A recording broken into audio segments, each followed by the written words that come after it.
very much for that. Okay, I'll try this one. I've got to make a decision here between do I the Michael Schratz version or do I the Stefan Huber version of a walkabout or stand here. So I'm going to do something in between. I'll just walk about a bit. But before I start, I was reminded, I thought for a minute, Kathy, that you were going to do my speech for me. Or I was reminded of that story about the professor and his chauffeur. And the chauffeur always drove the professor to give his big keynote speech. And after hearing it 25 times, you know the story, he said, you know, I could give that speech. I've heard it so many times. And the chauffeur said, fine. Okay, we'll change clothes and I'll put on the chauffeur's uniform. I'll sit at the back and you give the speech. And that's what they did. And it was perfect. He gave a perfect speech, just as good as the professor. And then it came to question time. Oh, there were some very difficult questions. What was he going to say? The chauffeur standing there said, well, you know, that is such a complex and difficult question. I'm going to ask my chauffeur to answer it. Enough of that. Oh, am I keeping this? Right. Let's see if I can maneuver two things simultaneously. Going back to yesterday, I wanted to just pick out just a few of the things that resonated particularly from some of the yesterday and from leadership and some women. We had a certain prime minister who was probably not terribly feminine. But there is a lot of research that the female qualities, if you like, there's more intuition than men. So, as Tom Sawyer said a long time ago, things ain't what they used to be, and the OECD agrees with that we're living in a new economic landscape, knowledge-intensive service economies, widening divides between affluence and poverty. It's getting wider in many countries. It's getting wider. I was going to say the UK, but maybe I should say England, should I? That the gap is growing. I think possibly it's true in Scotland as well. Transformative technologies in which users create the content. Just think about those kids.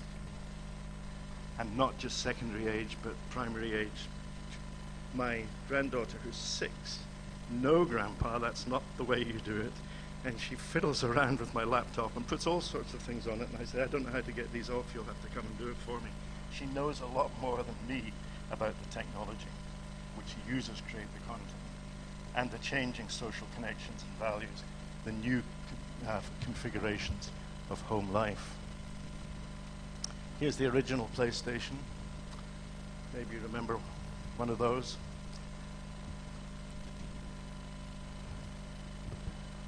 That's right, dear, our ancestors had tails.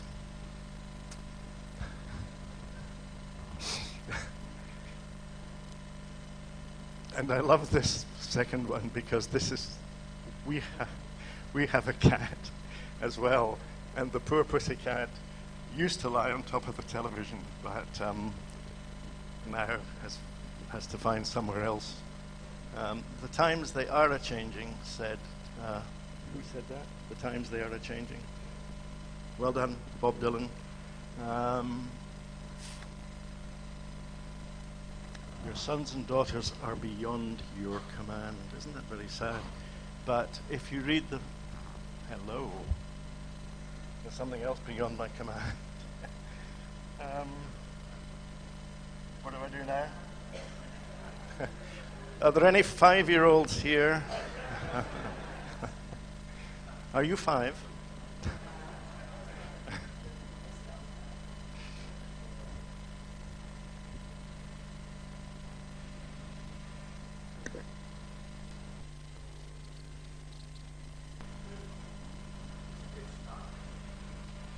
Right, talk quietly among yourselves.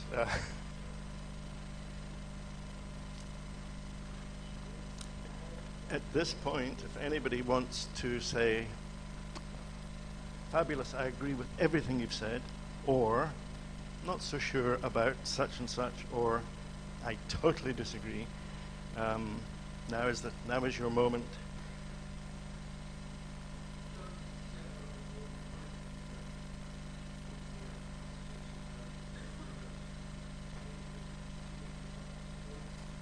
Yeah.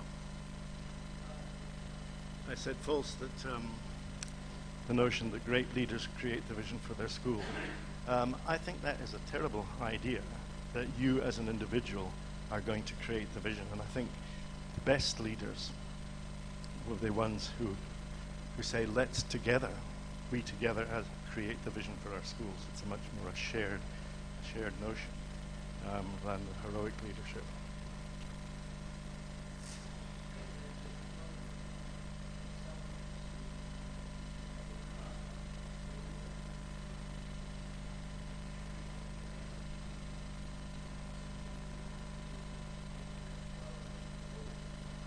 Yeah, I don't know if you heard that at the back, but it is true of many schools that they want the head teacher or the big leader to create the vision.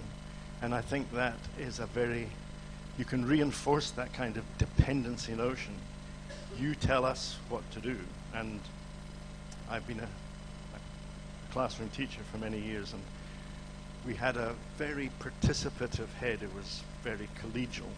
And staff used to say, what we want to come in here is a tyrant, somebody who will shake this place up and tell us what to do. And we got one. We got one in the end. And just while we're waiting for some technology things to happen, one of my favorite stories is a very young teacher. I was in my first year of teaching, and I didn't have a car because as a young teacher I was paid £49 a month, and the head of music used to run me into school in the morning. And on this particular occasion the car had a flat tire and we were late for school, and as we walked in about 10 minutes late, it was one of these schools with the balconies round it, and the rector would be there in his gown and the children were all going to their classes around the balcony. And as we walked in, the music teacher went straight off to her class, but he stopped me and he said, "Mr. Mac Beath, how dare you come in at this time in the morning? What is this lurid garment that you're wearing?" This lurid garment was my university blazer and tie. And I was so angry with this, when I went into the staff room, at the break, we all went in for the coffee and the cigarette, past the staff room full of smoke. I said, "I'm not going to take this, I'm going to go and see him." They said, "How long have you been?" Thank you, George. "How long have you been in teaching, Mr. McJohn?" 10 minutes. I wouldn't go and talk to him, but I was so angry, I went in and I knocked on his door, and he made me wait for the naughty boys to go into his office.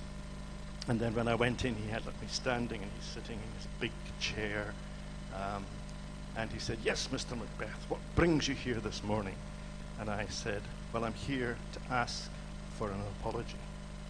He shot, the chair shot back. He said, "An apology? What would you say if a 14-year-old boy asked you for an apology?" I said, "Well, I'd say sorry, wouldn't I? But I do not like the analogy between me and you and me and a 14-year-old boy." And if I'd, he simply said, "Well, I am the rector." End of conversation. I am the rector. What more is there to say? And if I'd known then what I know now about organizational learning disabilities, I'd have said, "I am my position. I am my position." And that is how we are disenfranchised. Well, thank you for that.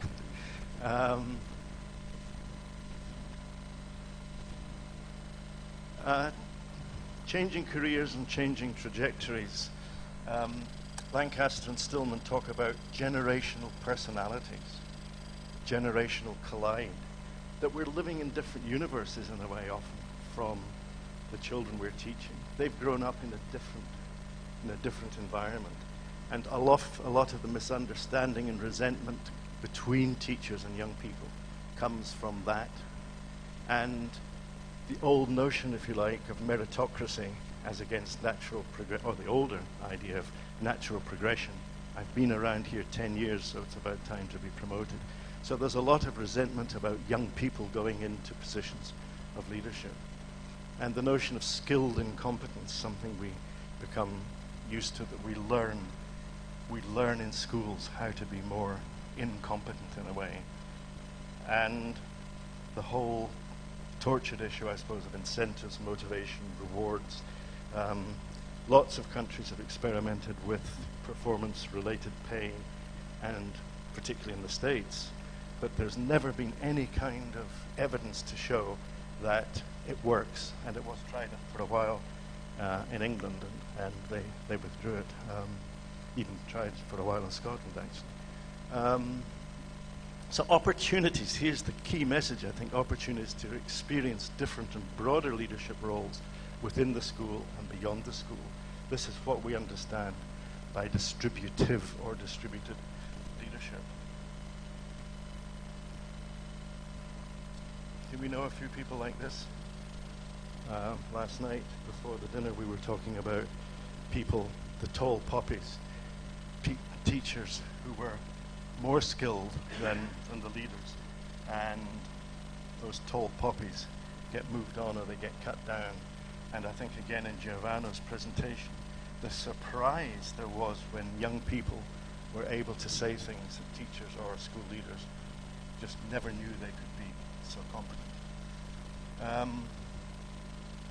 Decisional capital, you know all the different forms of capital. Well, there's a new one from Andy Hargreaves. Decisional capital, how we exercise judgment, whether as the big leader or teacher leaders, being able to draw on the collective experience to rise to the challenge. And I think this key thing, to be able to tune into the disparate voices, the shared wisdom.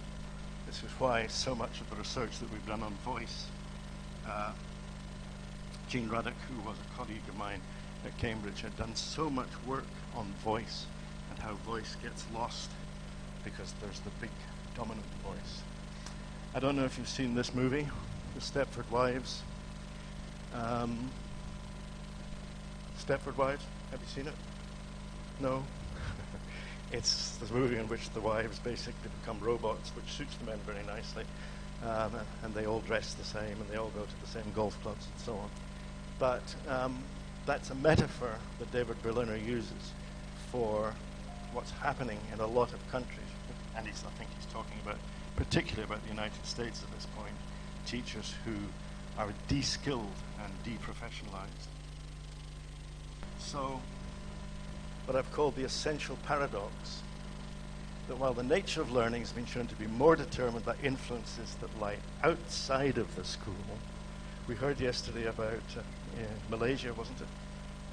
11, 12 hours, but school effectiveness research measures different countries, and of course Malaysia, Japan, and so on, the ones we look to, but the influences in the juku or the catch-up or the tutorials or all these other things, how do you do effectiveness research when so much is actually being contributed outside of school? Yet at the same time, teachers have become increasingly more accountable for the performance of their pupils. So Bottery talks about the crisis of confidence in low trust systems. These forces combine to create a low trust culture of unhappiness. I think we heard a bit about unhappiness yesterday, which in turn generate crises of teacher morale, teacher recruitment and retention. And many, many countries, of course, are looking at the big problem of teacher recruitment and retention, but at the same time, what they're doing is to drive many teachers out of the profession. When we did research, myself and colleague Peter Gron, who then went on to take the chair in Cambridge, but at the time it was in Scotland, the University of Glasgow, and we did a very long, a big longitudinal study, interviewing head teachers for up to 2 hours, 2.5 hours, some of these interviews, and came up with these 5 categories, and we could put percentages beside them, but for many, the top one, dutiful compliance, was very, very common among heads. And then those with slightly more the cautious pragmatism will just try things out a little bit, not go too far beyond policy mandate. And then the ones which have been around for a while, a little quiet self-confidence, then the bullish self-assertion, I know what I want and I know what I can do.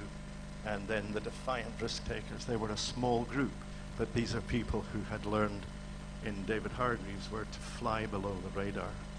And I sat with one of these head teachers, and she had the in basket and the out basket. And she said, this is how I could spend my time. But instead she went, there's the bin. Dup, dup, dup. I'm only going to look at things that I consider to be important for my school, or for this school, and for young people. That was defiant risk-taking. Well, I want to look at, as was promised in the introduction, Geert Hofstede's 6 dimensions. Now, you can go into the internet and just put in the word Geert Hofstede, and you'll get all this data for, I think, just about every country in the world. And I know there will be people who say, well, hold on, there's a little bit of, this is pretty dodgy data. And I think it is. I think there's a lot of questions to be asked about the data. But I think it raises a whole lot of interesting questions, too.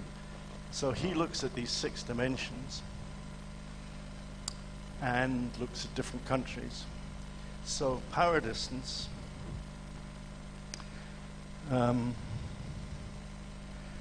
this is what it feels like.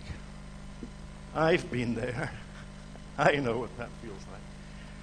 So if you start from that hierarchy, that assumption of leadership, and yet when liberated, these at the bottom of the tree, they're able to fly. Well, a great book, one of my favorite books, The Psychology of Military Incompetence. Anybody read it? If there's going to be one book to read, The Psychology of Military Incompetence. And he has 15 incompetencies. And I often use these in workshops, talking with teachers and school leaders, and I say, which of these, in an educational context, would you identify with? And I think, well, anybody wants to just choose one. Which resonates most with you in an education context? If nobody answers, I'm going to pick somebody. Yeah.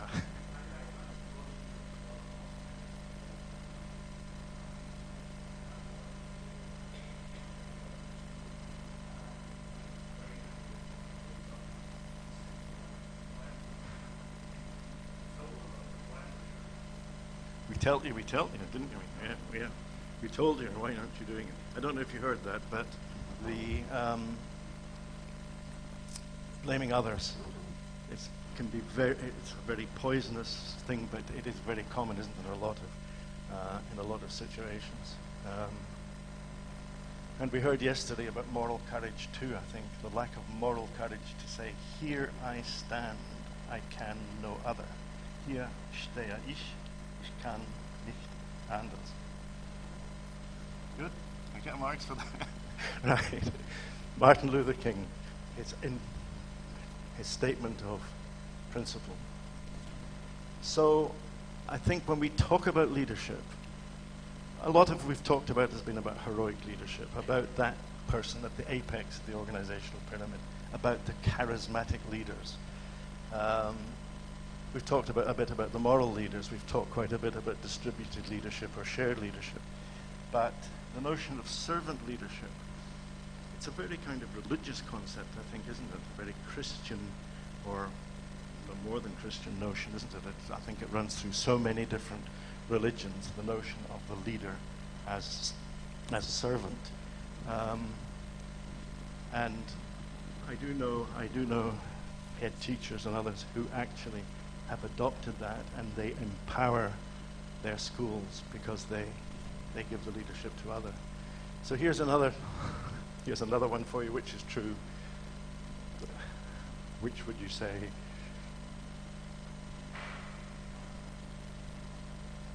is more true, if you like? Which do you prefer to believe? Well, there's been been quite a debate online, actually, about this, and you can look it up, the notion. But I think there's a pretty good body of evidence that great organizations do create talented leaders. And that is about connoisseurship, knowing where to look, how to see, but not from that singular one perspective. Who we talk to, who we listen to, when and what conditions such a process may take place. And yesterday there was a reference to, I think it was the book of Exodus, was it? This is the first time we came across distributed leadership. Moses' counsel, of the counsel to Moses, this is too great for thee, thou cannot bear it alone, thou shalt provide out of all the people able men, well, at the time, such as fear God, men of truth, and they shall bear the burden with thee. A very good counsel, I think, for school leadership, because, as Joe Murphy has said, leadership is exercised not at the apex of the organizational pyramid, but at the center of the web of human relationships. So what lies beneath many of our assumptions about leadership? And I have to confess here, I have totally lost track of time, so somebody tell me. I can go until this evening, but another hour and a half. I've got 20 minutes. Oh, good.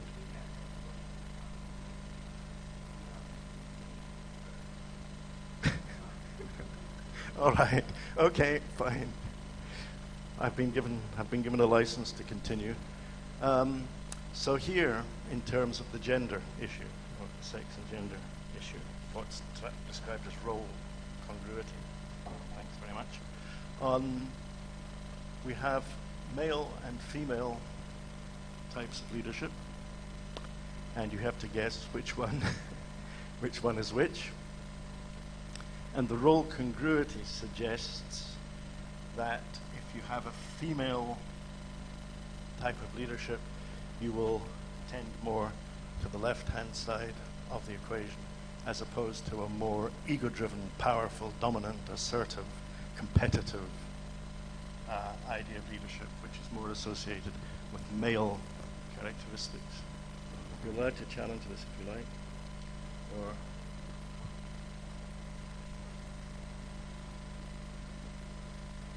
is really, sorry, dodgy.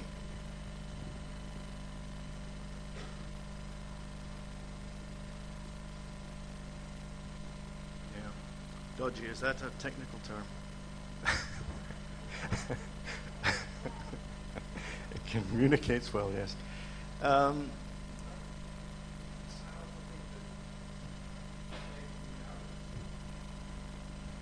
Yeah.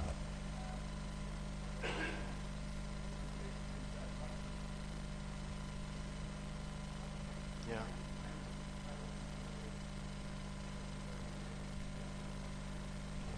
Yeah.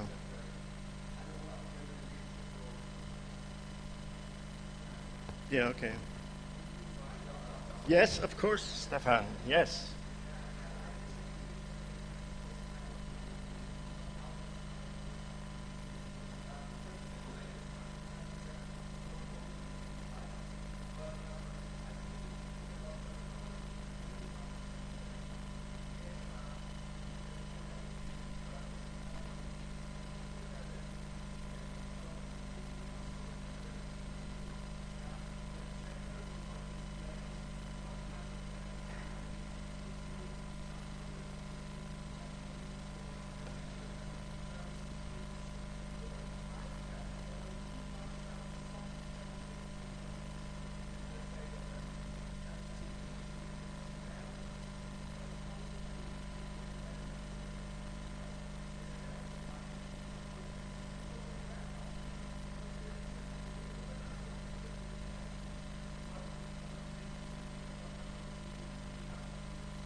So it's not helpful.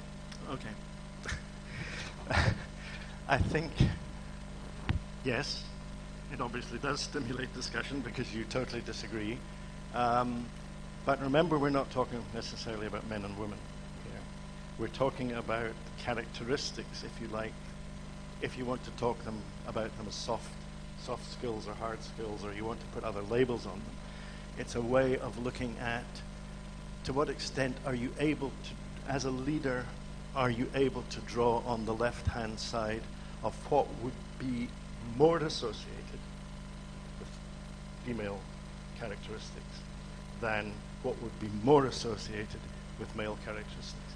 There's a massive research on this, by the way, and before I came this morning I was looking at the number of books and publications on the subject, and I think if you go and look at what women have written and what men have written about leadership, I mean, I think there's a huge amount of, it's open, as you say, Stefan, it's to stimulate discussion, but I wouldn't, on the other hand, just say rubbish and throw it away. The long-term orientation, again, this is Hofstede talking about long-term and short-term orientation. A lot of leaders pushed into short-term orientation. I know I've seen it at first hand. I was appointed by Tony Blair in 1977 to be on the government task force on standards. So I had 4 years of up close looking at short-termism. What do we do in the space of a 4-year government? And it was just horrendous to see that what was happening was simply looking forward to the next election. And of course, in many places, Singapore, for example, there is long-term thinking because they're not going to have an election because they have a dictatorship. But they're not going to have an election in 4 or 5 years, and they do invest in long-term thinking. I think these data also, however, are extremely problematic. Because if you, as we were talking about yesterday, South Korea came up, and the 11 hours or the 12 hours that children spend simply to meet short-term targets. But again, I think it's a tin opener, if you like, to open up a whole discussion about whether we think short-term or long-term. Well, Estelle Morris, who was probably the best education minister we ever had, or that England ever had, should I say, she was one of the few people as a minister who understood teaching because she'd been a teacher. And she used to talk about that moment she taught in Islington in a school, and she said, after the break I would walk across the yard to my classroom full of dread and anxiety of what was going to happen. That was an incredible admission from someone who was acting as an education minister, and she said it, of course, within the task force. She wasn't going to say it publicly, but she understood teachers' lives, and she resigned actually because she hadn't met government targets, and she was a very principled woman, and then that was the last time we ever had anybody in that position who understood education.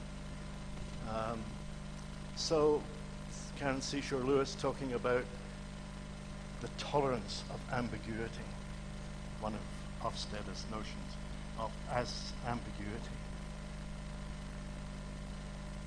The ability to engage in semi-permanent disagreement, like we're having here.